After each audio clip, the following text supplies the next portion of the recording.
నమస్తే, welcome to view point. హర్మూజ్ను మూయలేరు, తెరవలేరు. ఎందుకలా? కీలక జలసంధి విషయంలో అంతర్జాతీయ చట్టాలు అసలు ఏం చెబుతున్నాయి ఓసారి చూద్దాం. హర్మూజ్ జలసంధిని 48 గంటల్లో తెరవకుంటే తీవ్రమైన దాడులు చేస్తామని అమెరికా, అలా చేస్తే గల్ఫ్లోని అమెరికా మిత్రదేశాల జీవనాడుల్ని దెబ్బతీస్తామని ఇరాన్ పరస్పర వాగ్బాణాలతో పశ్చిమాసియా యుద్ధాన్ని వేడెక్కించాయి. ఇంతకు హర్మూజ్ను పూర్తిగా మూసేసే అధికారం ఇరాన్కుందా? దాన్ని సైనిక బలగాలతో అమెరికా తెరిపించగలుగుతుందా? హర్మూజ్ లాంటి కీలకమైన జలసంధుల్లో రవాణాపై అంతర్జాతీయ చట్టాలు అసలు ఏం చెబుతున్నాయి? హర్మూజ్ లాంటి జలసంధుల నిర్వహణ శాంతి కాలంలో అంతర్జాతీయ నిబంధనల అంటే సముద్ర చట్టాలపై ఐక్యరాజ్యసమితి నియమాలు UNCLOS అంటారు వీటిని, ఆ మేరకు సాగుతూ ఉంటుంది. అదే యుద్ధ సమయంలో శాన్ రెమో నిబంధనలను అనుసరిస్తూ ఉంటారు. ప్రపంచ ఆర్థిక వ్యవస్థలో కీలకమైన ప్రాంతాల్లో నౌక రవాణా సజావుగా కొనసాగడమే ఈ నిబంధనల ముఖ్యోద్దేశం అన్నమాట.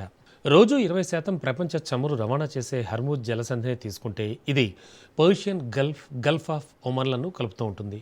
తీర ప్రాంతాలైన ఇరాన్, ఒమన్లకు దీనిపై ప్రాదేశిక సార్వభౌమాధికారం ఉన్న అంతర్జాతీయ జలసంధిది. అందుకే ఇతర దేశాల నౌకలన్నింటికీ కూడా దీని ద్వారా వెళ్లే రవాణా హక్కు ఉంటుంది. నిరంతరం సాగే నౌకలను శాంతికాలంలో ఈ దేశాలు అడ్డుకోకూడదు.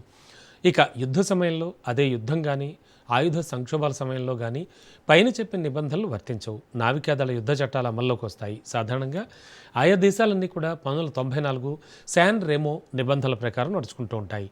దీని ప్రకారం దేశాలను యుద్ధంలో భాగమైనవని, యుద్ధంతో సంబంధం లేని తటస్థ దేశాలుగా విభజించి చూస్తారన్నమాట.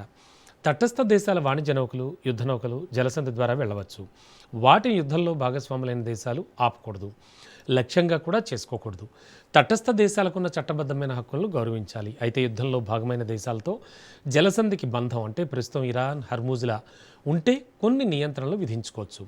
తమ జలసంధి ద్వారా వెళ్లే నౌక శత్రుదేశాన్ని కానీ, శత్రుదేశానికి సాయం చేసేదని కానీ భావిస్తే వాటిని తనిఖీ చేసే, అనుమతి నిరాకరించే, దాడి చేసే హక్కు ఆ దేశానికి ఉంటుంది. అంతేకాని జలసంధిని పూర్తిగా మూసేసే అధికారం ఉండదు.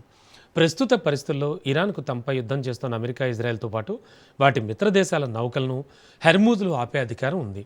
తటస్థ దేశాల నౌకలను మాత్రం ఆపకూడదు. అలా అయితే దాడే. వాణిజ్య నౌకలకు రక్షణగా సైనిక నౌకలను పంపడం సహజమే. అయితే అలా తోడు వచ్చేవి తమ శత్రు దేశానికి చెందినవైతే మాత్రం దాడులకు అవకాశం ఉంటుంది.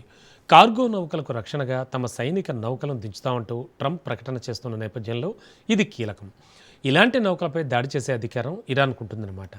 తటస్థ దేశాల కార్గో నౌకలకు వాటి రక్షణ నౌకలు తోడొస్తే ఇరాన్ అనుమతినివ్వాల్సిందే. అయితే ఆ దేశాలు ఇరాన్కు తమ సమాచారాన్ని ముందుగా తెలియజేయాలి, తనిఖీలకు సహకరించాలి.